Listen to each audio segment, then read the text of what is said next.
First of all देखो, कोई panic Vanik नहीं करना है, समझो, ये होता रहता है, चीजें आती है, थोड़ी बहुत होता है हल्का फुल्का सा इमरजेंसी, लेकिन ऐसे पैनिक करने की कोई आवश्यकता है नहीं, मैनेज हो जाती है चीजें। न्यूज़पेपर वाले भी पागल हो गए यार, पता नहीं क्या, गैस लड्डू सम्राट पे गैस खत्म हो गई है, एलपीजी शॉर्टेज है, LPG crisis in India, state wise impact of the Iran war. Times of India ने तो आर्टिकल लिख लिया, वेस्ट बंगाल की में प्रॉब्लम है भाई, भोपाल में समस्या हो गई है, हैदराबाद की समस्या, तमिलनाडु की, पुडुचेरी की, न्यू दिल्ली में, मुंबई, बेंगलोर, कर्नाटका में भी बहुत सारे कलेश हो रहे हैं, उत्तर प्रदेश में पैनिक बाइंग, बिहार में ब्लैक मार्केटिंग हो गई है, ठीक है। बेंगलुरु होटल बोल रही है कि भाई शटडाउन मार्च 10 से एलपीजी शॉर्टेज हो जाएगी। अब एचसीएल ने वर्क फ्रॉम होम दे दिया है क्योंकि कैफेटेरिया में गैस खत्म हो गई है। दिल्ली हाईकोर्ट की कैंटीन में एलपीजी शॉर्टेज हो गई है, फूड सस्पेंड हो गया है। इन्फोसिस के कैंपस में डोसा नहीं बन पा रहा है।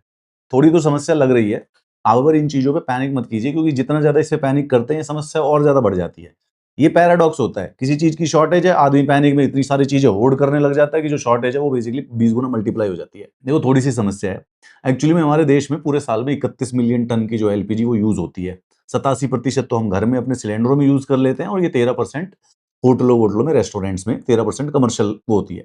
अब ये जो 31 मिलियन टन है ना, इसमें से यार 60% जो है वो इंटरनेशनल हमें इंपोर्ट करना पड़ता है, और इसमें से ज्यादातर जो है ये स्ट्रेट ऑफ हॉर्मुज, ये जो ईरान वाला जो कलेश है ना, ये ईरान इजराइल के कलेश वाला जो स्ट्रेट ऑफ हॉर्मुज है, ये मिडिल ईस्ट से आती है। अब जैसे ये मिडिल ईस्ट का कॉन्फ्लिक्ट बढ़ रहा है, ईरान और ज्यादा डेस्परेट हो रहा है, तो भाई वो हॉर्मुज में माइंस लगाने लग गया है, क्योंकि अब वो कन्वेंशनल वॉर में तो इजराइल और यूएस से जीत नहीं सकता है, तो वो स्ट्रेट ऑफ हॉर्मुज को ब्लॉक करने की कोशिश कर रहा है, जिसकी वजह से थोड़ी बहुत हल्की फुल्की शॉर्टेज होती है एलपीजी की।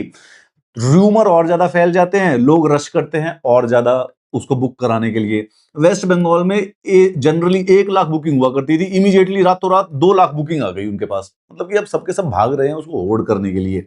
जैसे ही होर्डिंग स्टार्ट होती है, वो फिर और दोबारा से ब्लैक मार्केट एमर्ज होने लग जाती है, फिर वो शॉर्टेज एंड इट पूरी साइकिल हो जाती है, कलेश खड़ा हो जाता है बहुत बड़ा। उसके बाद इसके साथ पैरेलली क्या है, इंडक्शन कुकर।